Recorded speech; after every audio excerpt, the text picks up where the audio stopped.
University of California was born on Charter Day, March 23, 1868.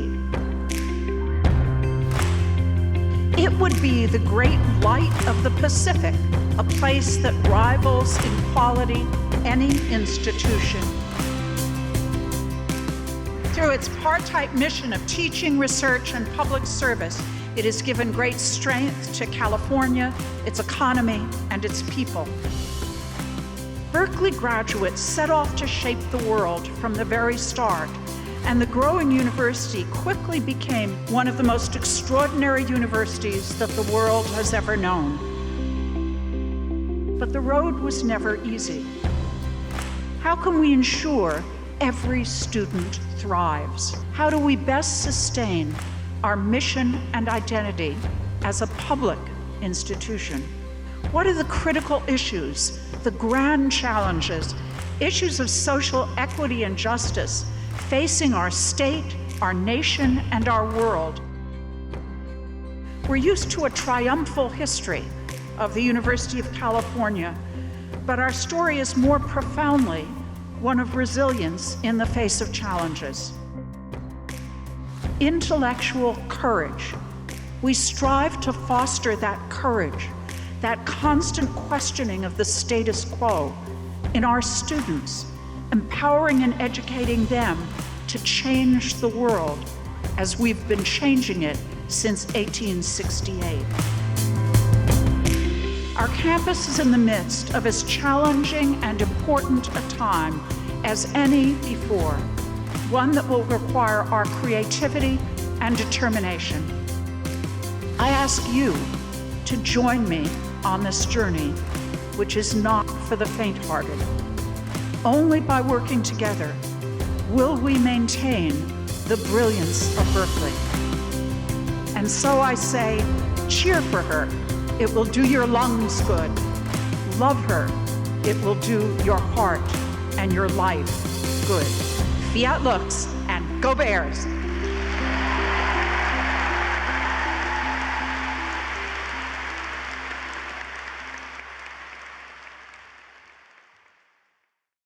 I want to welcome everyone to the Wheeler Society event. This is our 32nd year, and it's our favorite event of the year. We're so happy it's rolled around again and we get to see all of you. I want to start with a big thank you to all of you. As you know, you're here because you've included a gift to Cal in your will or trust, or you've made a life income gift to benefit UC Berkeley. We so appreciate that you've provided for the future of the university in this way. Your legacy will sustain Berkeley as the extraordinary place it is. You may be asking yourself right now, who is this person on stage? And where is Kevin Crilly? So let me introduce myself. I'm Randy Silverman, and I'm serving as the Interim Executive Director of Gift Planning. As many of you know, Kevin recently retired. I'm not sure, but it could very well have been all the positive things many of you in this room have said about retirement over the years that enticed him into it. In any case, he has taken that step, and we're all very happy for him. The team that Kevin built in the Office of Gift Planning is still here. And I can't really see because the lights are bright, but I'll introduce them, and if they're in the room, they can just hold up their hands. Rebecca DeKalb, Melanie Kyle-Holtz, Ray Landon, Samantha Merritt, Kimberly Vauder, and our brand new last week, Tina O'Hara. I think that's everybody. Yep. Okay, so just a reminder, we're going to take questions at the end of this lecture.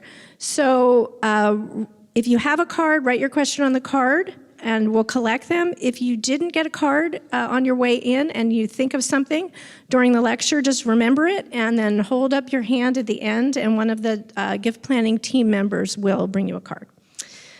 And now I want to invite Professor Knapp up, wherever you are, I still can't see, and introduce him. Okay, so hi there. Hi there. So Professor Jeffrey Knapp is the Eggers Professor of English at Berkeley and a faculty affiliate of Berkeley's Film and Media Department. After undergraduate and then graduate study at Berkeley, Professor Knapp taught at Harvard for 3 years before returning to Berkeley in 1990. He's received the campus's Distinguished Teaching Award in 2002, and he's also a recipient of a Guggenheim Fellowship and an NEH Fellowship. Professor Knapp has chaired the Berkeley English Department and served on several campus and UC-wide committees. Professor Knapp has also written 4 books, including the multi-award-winning Shakespeare's Tribe, Church, Nation, and Theater in Renaissance England, and Shakespeare Only, which Choice named an outstanding academic title of the year. And his most recent, I think, is called Pleasing Everyone, Mass Entertainment in Renaissance London and Golden Age Hollywood. Yes, very intriguing. So please welcome Professor Knapp. Thank you. Thanks, Randy. Thank you, everyone. Does everyone have a handout? Were you able to get a handout? I'm only quoting, I think, 2 lines from this handout, but I thought might be something we could talk about afterwards. The scene I've given you here, it's an incredibly Shakespearean scene, but also it's good to have a handout, I think. It's a good security blanket. I'm very pleased to be here and have this opportunity to talk about Shakespeare with you. The thrust of my talk today is going to be to encourage you to use your historical imaginations when thinking about Shakespeare, because the chief obstacle to our understanding Shakespeare today is our historical distance from him. There have been a lot of changes over the last 400 years, and one of them, and maybe the main one for us to grasp, is how much less rigidly hierarchical our society is today as compared to Shakespeare's. More than a third of Shakespeare's plays have a prince or king as their title character, and in some of these plays, almost every speaking part is a nobleman. We have no king. We have no aristocracy. We don't bow or kneel or curtsy or doff our caps to people in authority over us, which happens all the time in Shakespeare's plays. We think of ourselves instead as living in a democracy with universal suffrage, with laws protecting gender and racial equality, which would not have been a feature of Shakespeare's society at all. There's a scientific gap between our society and Shakespeare's, so vast, I think, that sometimes the plays can seem to us to be shrouded in ignorance and superstition. Contemporary scholarship has, by and large, been embarrassed, I think, by the pervasiveness of the supernatural in Shakespeare's plays. The problem is not only all the fairies, ghosts, witches, demons that populate his plays, but also all the prophetic dreams, the oracles that turn out to come true over the course of his plays. On a more mundane level, there's a technological gap between our society and Shakespeare that's apparent everywhere throughout his work. To take an example that combines the technological with the hierarchical, it would be hard to imagine somebody today who'd be willing to trade their kingdom for a horse. That doesn't come up a lot for us. Shakespeare's 400-year-old language is, of course, another obstacle to understanding him, though it's less of an obstacle than one might think, and my students always find that after a little while, it's really not so bad to read Shakespeare because, surprisingly, the language hasn't changed as much as you might think it has. Many individual words and expressions have lost or changed their meaning. There are many idioms that no longer exist that were popular in Shakespeare's time, proverbial sayings in particular that were the currency of talk in the time that no longer exist for us. But we've also lost the taste for the kind of elaborately stylized rhetoric that was so popular in Shakespeare's time. So few of us, when encountering a ghost, would say to it as Hamlet does, asking it, "Why has its canonized bones, hairset in death, burst their cerements? Why the sepulchre wherein we saw thee quietly interred hath oped his ponderous and marble jaws to cast thee up again?" People don't talk like that now. Along with these social, political, scientific, technological, and linguistic differences between our society and Shakespeare's, there's also a more subtle historical difference between his world and ours that's often overlooked in thinking about his plays. And that's a change in the theory and practice of theater. Thanks to the reconstructed Globe Theatre in the South Bank of London, many of you may be familiar with some of these differences already. If you visited that theater, you would know that the buildings in which Shakespeare's plays were first performed were staged open air, not indoors. You know that the plays were performed in daylight rather than at night, that the standing room was not at the back of the farthest balcony, but was right up next to a projecting stage. And the theater was not downtown, as it often is for us. It was actually across the river from London, indeed outside the legal limits of London, which I hope to explain why that's an important feature of the theater. Visitors to the Globe now might also have learned from being there that there were no women actors on the stage in Shakespeare's time. All women's parts were played by boys. And it also seems to be the case that there was very little in the way of naturalistic scenery. It's so impressive to see a play now with the way in which stages can be changed, backgrounds can be changed. Maybe they had a tree on the stage or a chair. That was about it seems to us. And we know this from the list of properties that still survive from a related company of the day. But perhaps the most important historical difference between Shakespeare's theater and our own is one that the Globe can't reproduce for us. And that's how disreputable the theater was in Shakespeare's time. Throughout Shakespeare's lifetime, observers of every sort condemned the theater as a depraved, obscene, and scurrilous form of entertainment.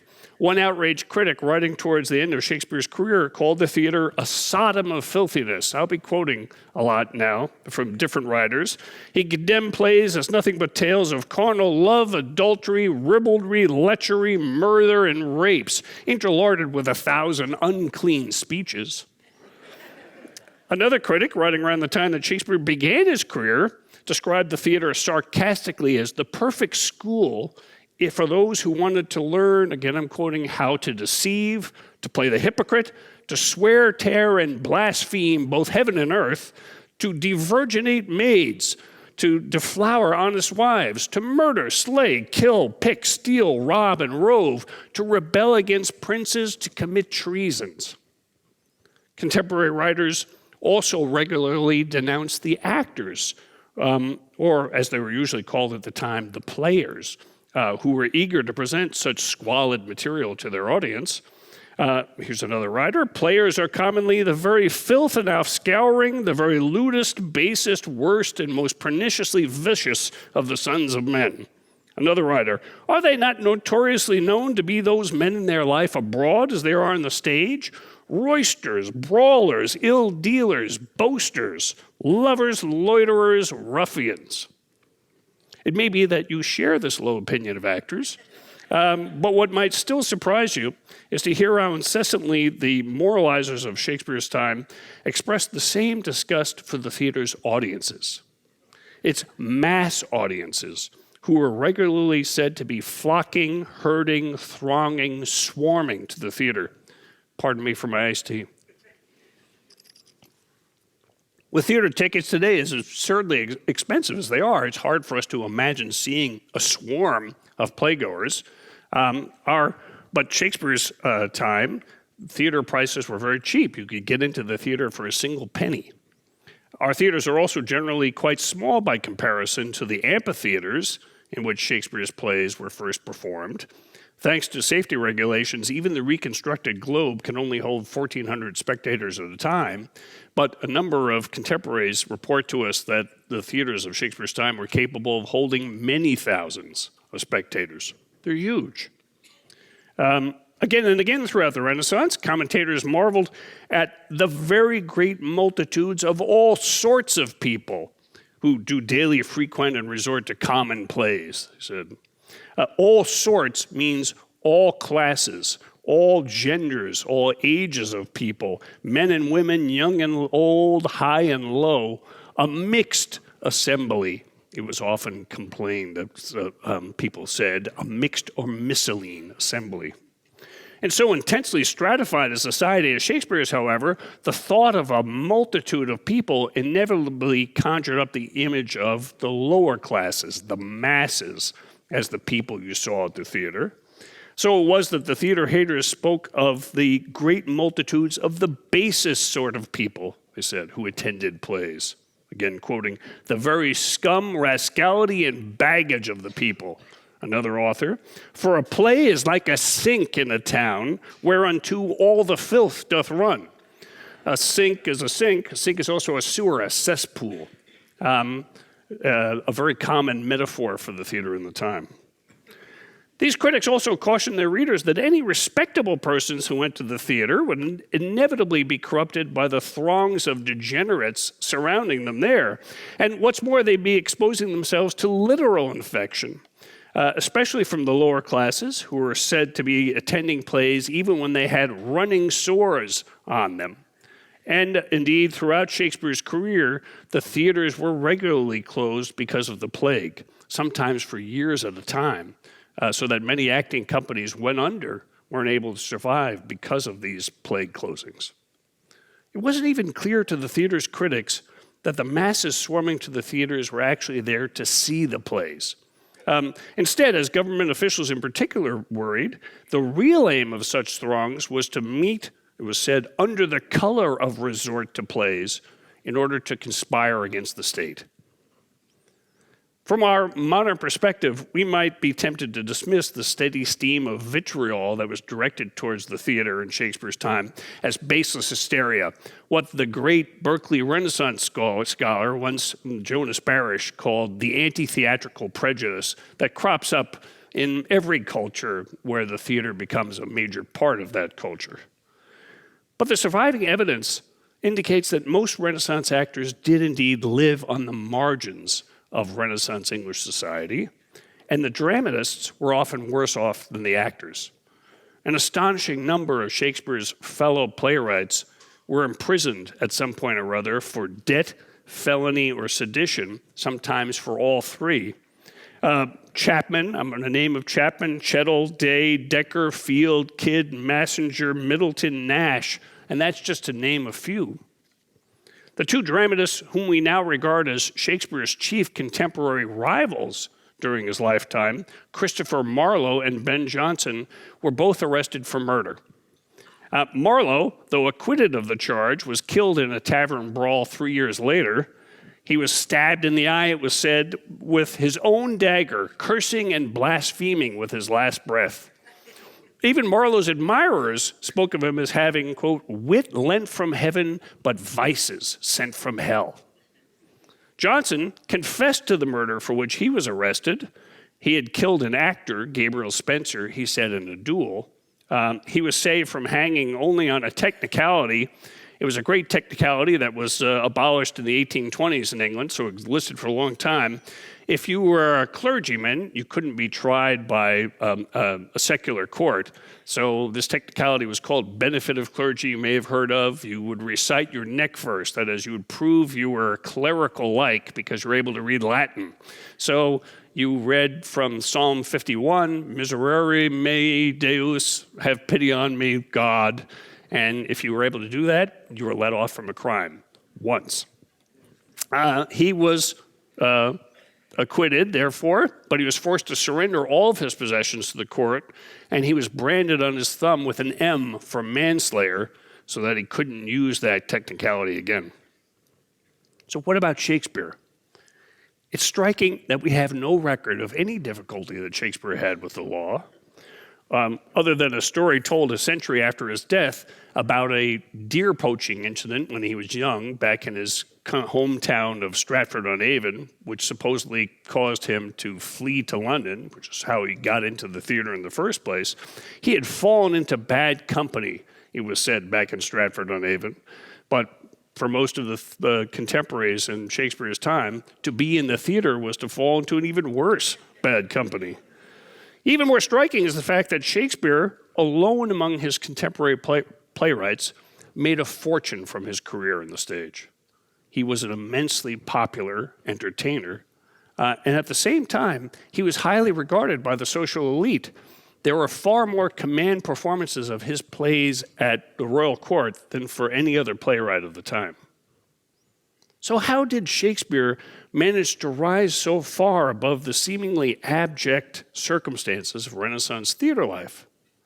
Given the modern estimation of his plays as the greatest literature in our language and perhaps any other, we might assume that Shakespeare attained his lofty status by refining the drama, transforming the mass entertainment of his day into art by dissociating himself and his plays from the sordid theatrical milieu in which he worked. But the plays, I think, paint a different picture than that.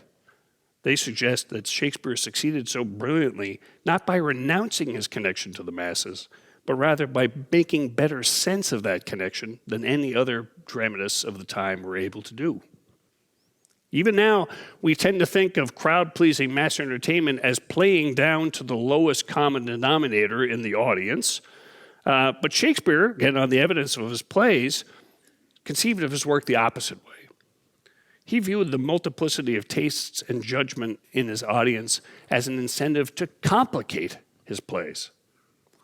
We experience this complication most obviously through the extraordinary variety of characters that Shakespeare created, and especially through those characters, and there are many of them, who struggle with conflicting emotions and motives. But just as important to our experience of the plays is Shakespeare's own mixing of signals to us about how we should react to these plays. And to show you what I mean, I'm going to briefly discuss three famous scenes from the great tragedies. First, what's known as the porter scene in Macbeth. I hope some of you are familiar with this scene. It happens in Macbeth relatively early on. Macbeth, having invited his king, Duncan, to spend the night in his home, assassinates his king while he sleeps. He hopes to have the crown for himself, Macbeth, but he's miserable after having done this terrible deed. Moments after the murder, he then hears a knocking at his door, and he's nearly overwhelmed with guilt and fear as a result. "Wake Duncan with thy knocking, I would thou couldst," he says to himself. But this harrowing, tragic mood is immediately disrupted by the character who we see going to answer the door. It's the porter, or gatekeeper of the house, and he turns out to be a kind of jester. "Here's a knocking indeed." The porter begins a long comical soliloquy by explaining and complaining to us. "If a man were porter of Hell Gate, he should have plenty of turning the key," this porter says. "Knock, knock, knock. Who is there in the name of Beelzebub?" The person knocking turns out to be another Scottish nobleman, Macduff, the man who will ultimately avenge Duncan's murder by killing Macbeth. But for now, ignorant of Macbeth's crime, all that Macduff wants to know is why it took the porter so long to answer the door, and the porter confesses that he's a little drunk. "Drink, sir," he adds, "is a great provoker of three things." Macduff, again not knowing any better, takes the comic bait. What three things especially does drink provoke? Porter says, "Marry, sir, nose running, sleep, and urine." "Lechery, sir, it provokes and unprovokes. It provokes the desire, but takes away the performance." And the porter keeps up this bizarrely inappropriate chatter until he jokes that he might have to go throw up. The greatest Shakespeare critic of the 19th century, Samuel Taylor Coleridge, was simply appalled by what he termed the disgusting low humor of this scene. He assumed that the episode must have been written, he said, for the mob by some other hand than Shakespeare. And the scene was indeed cut from performance of Macbeth for 200 years, from 1674 to 1868.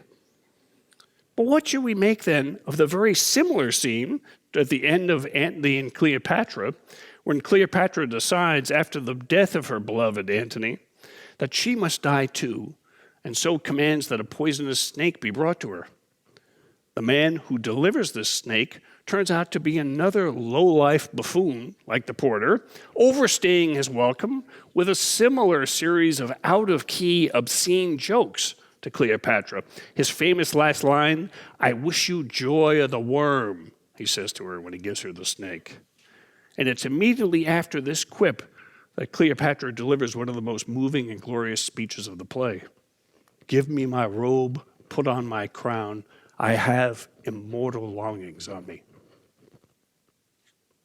Throughout the Renaissance, the enemies of the theater pointed to such bewildering mixtures of tone as the absurdity produced by dramatists having to satisfy so many different and incompatible levels of taste in their audience. According to these critics, the playwrights, both needing and wanting to cater to the lowest elements in their audience, always ruined any majestical matters they dramatized with horseplay. It was inevitable. Mingling kings and clowns, it was said, against all sense and all hierarchical decorum. Remarkably, Shakespeare never shied away from this accusation. On the contrary, he embraced it. And perhaps the best evidence of his audacity in this regard is his most famous character, a character who is himself a mixture of king and clown. And that's the melancholy prince Hamlet, a man so devastated by the sudden death of his father and the hasty remarriage of his mother that he repeatedly contemplates suicide. And yet, for all his misery, this same man engages in comical banter from his very first lines in the play. The worse things get for Hamlet, indeed, the more erratically his mood swings from tragedy to comedy and back again. Having learned from a ghost that his father, the King of Denmark, was murdered by his uncle, who now has become King of Denmark and who has stolen the crown, Hamlet believes, from Hamlet himself, and has also married Hamlet's mother, Hamlet is overcome with rage at both his uncle and his mother. But instead of taking his revenge on them, as he seems to promise the ghost he'll do, Hamlet perversely and inexplicably decides to put on, as he says, an antic disposition. To act crazy, act like a fool, like a jester. We see this disposition in action when Hamlet sits beside Ophelia as they wait for the play within the play to begin, and then proceeds to crack one disconcertingly vulgar joke after another to her. "You are merry, my lord," Ophelia diplomatically comments to him. And he replies, "Oh God, you're only jig maker. What should a man do but be merry? For look you how cheerfully my mother look, and my father died within these 2 hours." This seeming incoherence in Hamlet's character would again have come as no surprise to the theater haters of Shakespeare's time. No matter how high a commercial dramatist might aim in his plot characterizations and language, they claimed, he could never escape having to please the mob with tasteless vulgarity. But Shakespeare's contemporary admirers describe the unstable mixture of high and low in his plays as instead the source of his dramatic power. "Observe his comic vein," wrote one admirer, "and laugh, then his tragic strain, and weep. So when thou find'st two contraries, two different passions from thy rapt soul rise, then you can say you've seen Shakespeare to the life." Over a century ago, the Shakespeare scholar A.C. Bradley made a striking observation about Hamlet along these lines that I think has received far too little scholarly attention. Let me read this long passage to you. "Into this most mysterious and inward of his works," Bradley wrote, "the poet flung, as if in derision of his cultured critics, well nigh every stimulant of popular excitement he could collect. Carnal, bloody, and unnatural acts, 5 deaths on the open stage, 3 appearances of a ghost, 2 of a mad woman, 2 men raving and fighting in a grave at a funeral, the skulls and bones of the dead, a clown bandying jests with a prince, marching soldiers, a fencing match, then a litter of corpses, and explosions in the first act and explosions in the last. And yet, out of this sensational material, not in spite of it, but out of it, he made the most inward and mysterious of his dramas." Hamlet himself wishes that he could think, feel, and act more coherently than he does. Part of his suicidal despair stems from his inability to be as wholly consumed by grief at his father's death and as wholly committed to avenging his murder as he believes he should be. He does repeatedly vow to think of nothing else but his father. This is on lines 102, 104 in the handout I've given you, if you'd like to follow along. he says, as the ghost has left, and the ghost has asked of him, "Remember me." He says, "Remember thee, aye, whilst memory holds a seat in this distracted globe," he says. This distracted globe, he must be pointing to his head. That's the globe that's distracted. But his mind, he confesses, is not focused as it should be on his father and revenging his father. Instead, Hamlet says, it's distracted. Literally, in the time, pulled into pieces, distracted, drawn apart by conflicting emotions, which he feels are driving him mad, driving him to distraction. For the original spectators of the play, Hamlet's words would have had a more uncanny resonance as well, with his weirdly over-elaborate reference to memory holding a seat in this distracted globe. Hamlet seems to be gesturing to the auditorium of the Globe Theater, this distracted globe. Why would Shakespeare want a character to do this? Why would, the very height of Hamlet's passion, would he want to call his audience's attention to the playhouse in which they're sitting, and thus risk disrupting the illusion of his play? And why, even more perversely, would he ask the audience of the Globe to think of the theater as itself distracted, as divided against itself, presumably, by the conflicting, heterogeneous mix of people and impulses there in the theater? The similar disruptions in Antony and Cleopatra and Macbeth suggest that Shakespeare believed his power as a dramatist depended on such risk-taking. Only through mixing his messages, Shakespeare seems to have sensed, could he persuade his audience that a fictional character such as Hamlet embodied and gave voice to their own complexity. And let me stop there, because I'd love to hear what your questions are and love to have the opportunity to answer them for you. Thank you. So,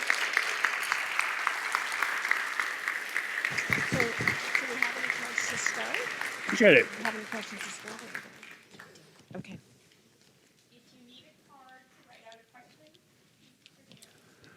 Is it possible to lift the lights a little so I Yeah, can see? can we lift the house lights so we can see folks? Thank there you. you are. Yay. Hi, everyone. Thank you so much. Thank you. We're going to ask you some questions now. We're Great. gathering. If you've written a question on a card, please hand it to one of our team members who's walking around. There's Rebecca there.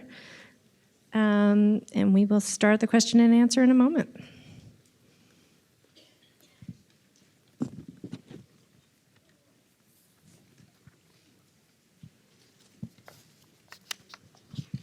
Just trying to find a copy of the handout myself. Oh, yeah, I got it right here. Thanks. Okay. Maybe I could say, as we're waiting, if you look at this scene, it might seem as if it's just a pun to say that Hamlet's referring to the Globe Theater when he refers to this distracted globe. How much could that call the audience's attention to the theater in which the play is being performed? But as the scene continues and things get very strange, Hamlet begins to act madly for the first time in this scene. He wants everyone, Horatio and Marcellus, these guards who've been with him on the battlements as he's seen the ghost, to swear that they'll never tell anybody what happened. And they don't want to do it until the ghost, which has been departing, calls from under the stage, "Swear!" And then Hamlet makes very strange jokes about this ghost, as you'll see, starting around on the second side of your page, around line 168. Hamlet responds to the ghost, his father, his beloved father, whom he thinks of as almost a god at this point. "Ha ha, boy, sayest thou so? Art thou there, true penny? Come on, you hear this fellow in the cellarage? Swear."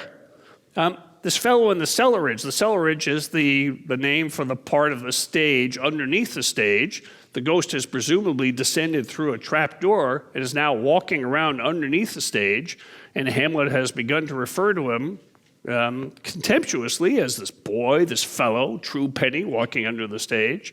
And imagine if you were the first audience of the play, you would think something crazy is going on. The actor is now referring to the other actor, the actor playing the ghost, who's walking around underneath the stage, and again, breaking the illusion of the play, as if now the actors are talking to themselves as actors. They go to swear because the ghost has walked over to this part of the stage. Then they are still refusing to swear. The ghost is moving still underneath the stage. He says, swear over here. And they say, oh, let's remove. And they walk over to this part of the stage and then try to swear. So there's all sorts of strange comical business going on here. Again, at the most intense moment of the play. Well said, old mole, says Hamlet. Canst work in the earth so fast? A worthy pioneer, a miner. Once more, remove, good friends. And Horatio says, oh, day and night, but this is wondrous strange. And therefore, says Hamlet, as a stranger, give it welcome. There are more things in heaven and earth, Horatio, than are dreamt of in your philosophy. This idea of there being more to the world than you might think has been demonstrated for the audience by the reference, the illusion-breaking references to the actor who's moving around underneath the stage. It's impossible for the audience not to think of this theater as the theater now, even as they become most heavily committed to the fiction of Hamlet. And it's that, again, mixture of illusion and reality for the audience, that mixture of comedy and tragedy that I think is so definitively Shakespearean. So the first question is, how did Shakespeare learn about the many locations of his plays? Denmark, Italy, Egypt. Oh, that's a good question. There's a movie whose name I now forgot because I walked out after about 15 minutes. It was a movie about Shakespeare's life. It was the idea that Shakespeare was actually a nobleman, only pretending to have the plays written by Shakespeare, whom he was paying money to act as his proxy. And the play comes up with this nobleman, as many conspiracy theorists have done in the past, because they're trying to figure out, how did Shakespeare know so much? How is he so smart? And it has this nobleman is able to learn what he learns because he has so much money that he has a tutor for every subject to manage. There's a mathematics tutor, a geography tutor, a legal tutor. And so what this filmmakers were incapable of imagining is that Shakespeare could read books. That's where I got it from. So he seems to have read a lot of books. In fact, a friend of his who was from Stratford-on-Avon and then became a big publisher in London, a man named Richard Field. It's the only contemporary to whom Shakespeare refers in his plays. He makes a joke about Riccardo da Campo in one of his plays. A man he was very close to, he had a huge publishing shop, and it's presumed that almost all books Shakespeare could have wanted to read, he could have read in Richard Field's shop. People, of course, much more educated in the classics in Shakespeare's lifetime than they are now. Children were not taught in English in elementary school, they were taught in Latin, and all the texts were Latin texts for them. So everybody who just went through elementary school had a much better understanding of the classics than, sadly, I probably have.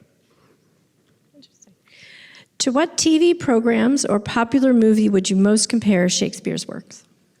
Well, I think I wrote about in this book, Pleasing Everyone, I wrote about the theater of the 30s, the film of the 30s. And the reason why is I thought there was something very similar, especially a movie by Jimmy Cagney movie called Footlight Parade.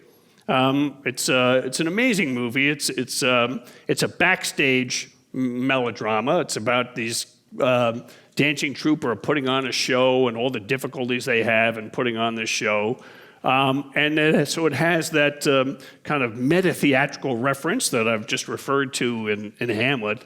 So a certain complexity about the relationship between the fiction and the reality of the work that goes into making the fiction. But also, I just think that 30s films have everything but the kitchen sink in them. And that's a very Renaissance kind of conception of the drama. T.S. Eliot thought that was what made Renaissance drama bad. He said they had no discipline. They didn't stick to one line, one kind of one set of characters, one kind of class status, one tone. They just mixed it all up. And as I tried to suggest today, that was also the criticism that the Renaissance theater received at its own time, and a criticism, again, that Shakespeare embraced. He thought, yes, we are mixing it all up because that's what our audiences are. But it's not as if I'm just simply appealing to all the different classes and genders in my audience by complicating my plays. Everyone in the audience is listening to the same thing as everyone else. I believe Shakespeare didn't imagine that he was only directing certain parts of his plays to one class of people and other parts to another. He was trying to show their audience that the complication of heterogeneity in this audience is in each of us. And that's what this audience should teach us about ourselves. That's what the play should teach us about ourselves. Anyway, I think 30s drama having a similar kind of excitement about itself that came from sound, that came from talking pictures, matches the kind of excitement we see in Shakespearean drama, because there was also a similar technological development in Shakespeare's time, the development of these public theaters I've been talking about, these amphitheaters. The first theaters built in Europe since Roman times were built in 1578 when Shakespeare was 14 years old. So it was a new phenomenon in European culture to have these large theaters, to have returning audiences, to have stationary players rather than touring players taking around a play. So there was that excitement of that development, I think, is something like talking pictures. And I'd go to the 30s for my comparisons. Okay. So we have several questions about Shakespeare's identity. So a couple are, do you think others may have assisted Shakespeare? Do you think he wrote the plays as quickly as alleged? And a couple people asked, do you think Shakespeare was perhaps a woman? Oh, wow. So I'm going to get to those. You'll have to remind me. Yes, What was the first one again? I'll start with that. One was, did others assist Shakespeare? Yes. So, and there's been a lot of scholarship, and very important scholarship in the last 20, 30 years to show how much the theater was a collaborative enterprise. We think, well, that's common sense. It's a collaborative enterprise because you need actors, you need managers, you need playwrights to make these things go. In fact, you need the audiences to make these things go. And Shakespeare believes in that collaborative relationship with the audience as well. But because there were these new stationary theaters, because there were returning audiences for the first time in English theater history, you needed a lot more plays. You couldn't just take the same play on tour around the country, and so only had to work up, say, 1 or 2 plays. It looks like there were new plays every 3 to 6 weeks. So people had to learn their parts amazingly quickly, but they also had to write plays amazingly quickly. So collaborative playwriting was a huge feature of the theater. What's interesting about Shakespeare's career is that there's clear evidence of collaborative playwriting at the start of his career, and then clear evidence at the end of his career. And people have wondered why. I think Shakespeare had this huge string of successes with the great tragedies, and he didn't really know how to get out of them. And it was with a play called Berkeley, a kind of fairy tale play that he co-wrote with a man named George Wilkins, who was a terrible person, by the way, as many of these dramatists were. He was a pimp and a wife beater. And so he wrote a somewhat seamy narrative that Shakespeare took over, finished. And it's very clear to see Shakespeare come into the play with an amazingly Shakespearean scene in the third act. But he seems to have felt that to get out of his tragedies, to get out of himself, he needed this co-author to help him through. So I think co-authorship is an important feature of the theater, and also was an inspiring feature of the theater for Shakespeare. What was the second one? Well, I think you answered 2 there, which is the quickness of how quickly he wrote them. He wrote very, very quickly. Yeah. So Johnson would complain all the time that people said, oh, Shakespeare writes without ever crossing out. And he said, that's because he's not really thinking about it. I'm working really hard. I'm making my plays very learned. There is actually a lot of evidence in the texts of the plays that Shakespeare did write very quickly. There's this phenomenon called incurrento calamo, that means with pen running, where instead of crossing things out as he wrote. He just wrote a new version of it right after the first version. So it's confused people for centuries that you have what look like redundancies in the text, which are clearly just second versions of the first lines that he tried to write. And he didn't cross them out because he was moving so quickly. So it's a startling indication of how fast he wrote. Also, the fact that the characters, there's many mistakes in the plays. Characters get the place wrong that they're in. They get the characters they're talking to wrong.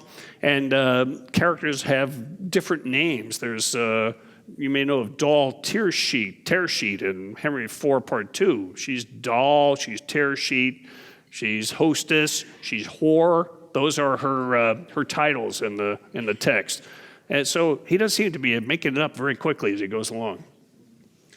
And then there were a couple people who wondered about some recent rumors that Shakespeare was a woman. Have you heard those, and what are your thoughts, I guess? Yeah, I don't think so, but I think what's amazing about the evidence we have about Shakespeare is that there were plenty of people who like to gossip about the theater and say terrible things about the theater. Johnson is an amazing gossip, and we have a surprising amount of information from Johnson that stems from conversations he had with a Scottish poet, William Drummond, in 1619, that Drummond recorded, in which he just lays into all of his rivals and really every political figure in England at the time. So I think that's startling evidence that Shakespeare was Shakespeare. Shakespeare wrote the plays because Johnson says nothing as he's dishing the dirt about Shakespeare other than to criticize him and then to say, but he's the greatest. Johnson even says that Elizabeth was a virgin, Queen Elizabeth was a virgin because her hymen was so thick that it was impenetrable, no matter how many lovers tried. So that's something that could have gotten him executed if it got around.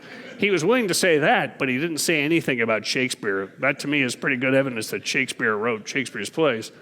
We think that Shakespeare is a woman because of the startling prominence of female parts in his plays. There was no one in Renaissance drama before Shakespeare like Portia in The Merchant of Venice, like Rosalind in As You Like It, like Beatrice in Much Ado About Nothing. And this sympathy with women, this interest in powerful women is, again, a very striking Shakespearean feature and is also, again, a kind of mixing of signals for the audience where now a woman should be the center of a play, especially in a play where there's no women on stage, is a strikingly unsettling feature for the contemporary audience. Interesting. Someone asked, did contempt for theater exist before Shakespeare's time? Yes, it did. I think this is the book I referred to before by Jonas Barra shows how these kind of anti-theatrical themes crop up throughout the centuries. They were there in ancient Athens. They were there in Rome. They're certainly there for the Renaissance. Hypocrite was originally a Greek term for actor, and then it got transferred into a term for a liar, a false presenter, because that happens in the Bible. And this indicates how people felt there was something basically false about the theater. There was something lying about the theater. Plato famously wanted to kick out poets from his ideal commonwealth. The theater's even worse, people feel, because not only does it lie to you about events and characters, but it also makes them physically attractive. And this was a great source of the animosity against the theater in Shakespeare's time, where it was presumed that the theater was basically homoerotic. It was homosexual because it was, when Romeo and Juliet kiss, it's two boys kissing. When Antony and Cleopatra says she can't stop kissing Antony, it's a boy who's doing this kissing. And the critics were simply outraged by this homosexuality. Other people just thought, oh, it's just, somebody pretending to be a girl. It's no big deal to it. But that kind of sexual excitement that the theater adds to the lies is part of what makes it so opprobrious to so many people. Okay, I think we have time for one more. And you spoke about differences between plays now and then, but there are many themes of the human condition that seem eternal. How are these themes For example, greed, empathy, passion, the same or different? Yeah. It's a big question.